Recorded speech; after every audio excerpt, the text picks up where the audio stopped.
Hey guys, welcome back to another problem solving tutorial, and in this tutorial I'm going to be showing you guys how to solve question 853 car fleet.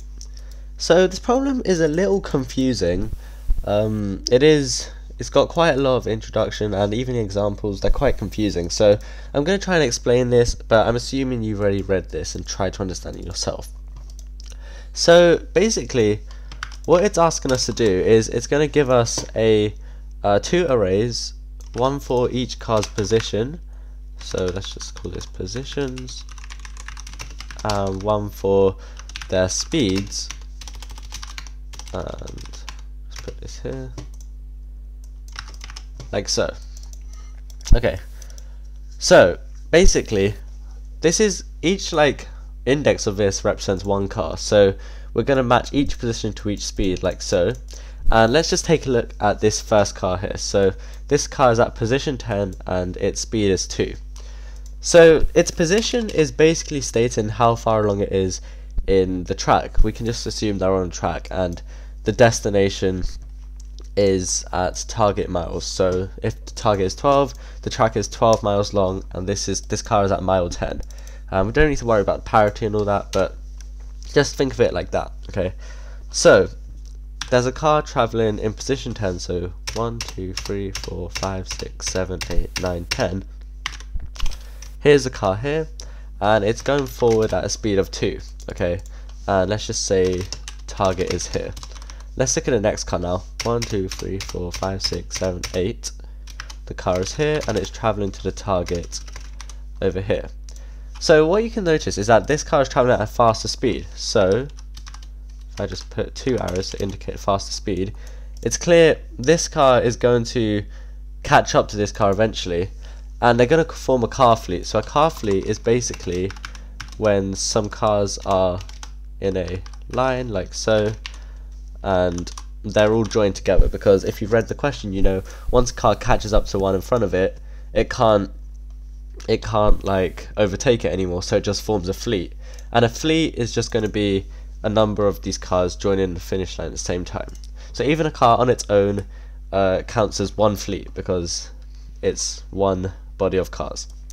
And this question is basically asking us to find the number of car fleets. Okay, so the first thing I'm going to do is pretty simple. Just to make this question easier, we're going to first pair these all up.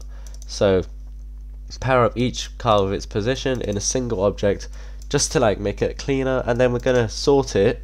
So we're going to start from the car in front, and we're just going to work our way backwards and work from there. So I'll explain how we get there, but let me just implement this real quickly. So let's just create a array of cars, and the object is going to be, so it has a position and also has a speed. And we'll just do, since position and speed is going to be the same length, we can just loop through either one of them and use an index. So we'll just use positions. Okay, and let's just push this speed I. Okay, there we go.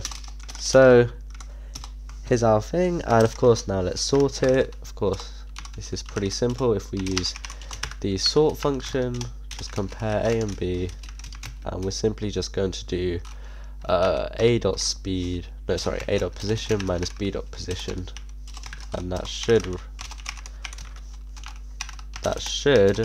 give us the cars in ascending order. So let's just have a look, and we're going to be using this as an example. So I'm going to be running through these examples multiple times throughout this video, because this question is a bit hard to understand if I'm just going to code it. So I think I need to show you guys a few examples. But yeah, let's just put this in. What's it asking for? Oh yeah, of course we need a target. Okay, and let's put this in, see what we're looking at. Okay, yeah, so we're putting it into ascending order from position. So see how this just makes the data a lot more structured, because otherwise we're just looking at two arrays and it's a bit difficult. So now we have a list of cars. So what we want to do is we have this car in the lead over here, and we basically want to determine what cars behind it are going to catch up to it before it reaches the target.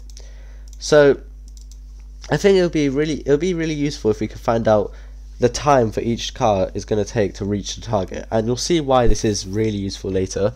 But for now, let's just figure it out, and to do that I'm just going to add it into this car object itself. So let's just say time to target, be this a number, and now we're going to need to calculate this. So hopefully from physics you remember the equation speed equals distance over time, and of course we can rearrange this to just become time equals distance over speed. Pretty simple.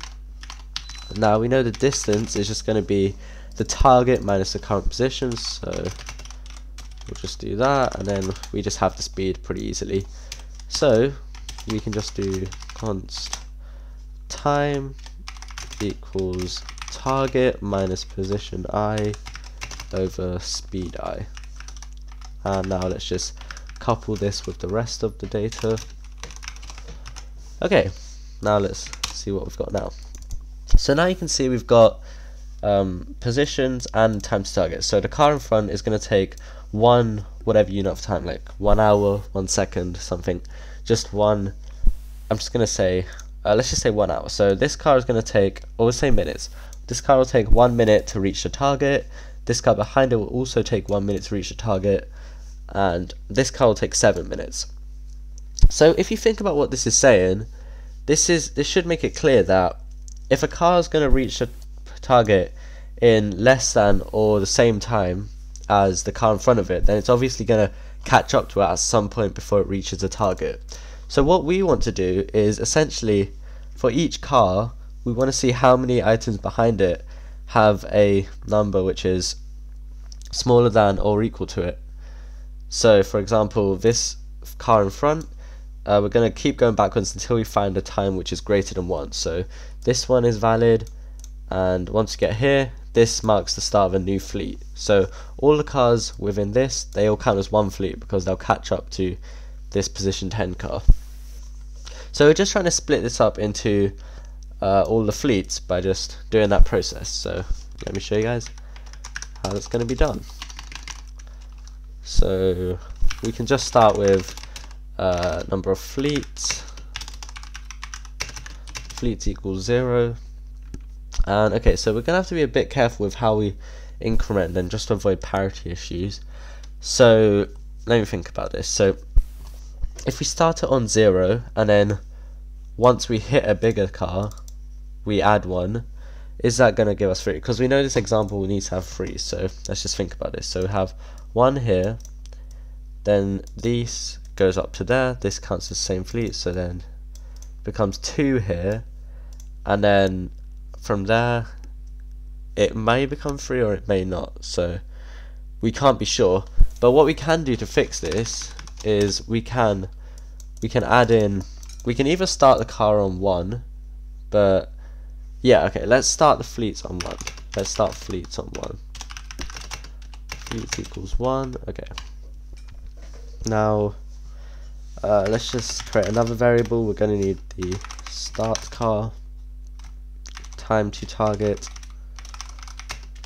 and this is, we're just going to set this initially to the last index, last item in the array. Let's just make sure that there's always going to be at least 1. Yeah, okay, so there's always at least 1.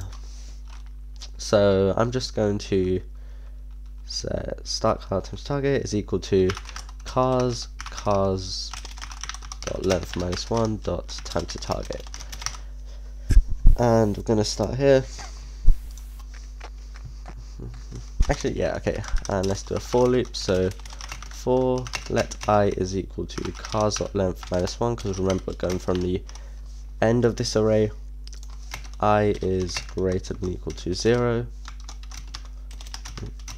and I minus equals 1. So let's just get the time in its own variable so we don't have to keep looking for it. Cars I dot time to target, and we basically want to compare this to the start car time to target. So if time is less than or equal to start car time to target, then it's clear part of the same fleet, and we can simply just skip this. So I can just do something like continue, because if it's in the same fleet then we're not really doing anything. But if it isn't, then we're going to set start car time to target is equal to the current time, and we're going to add one to fleet, like so. So basically this is going to mark the end of this fleet, if that makes sense. So yeah, now let's just see if this works. Let's return the number of fleets. And of course I do need to console car fleet, and let's just get this.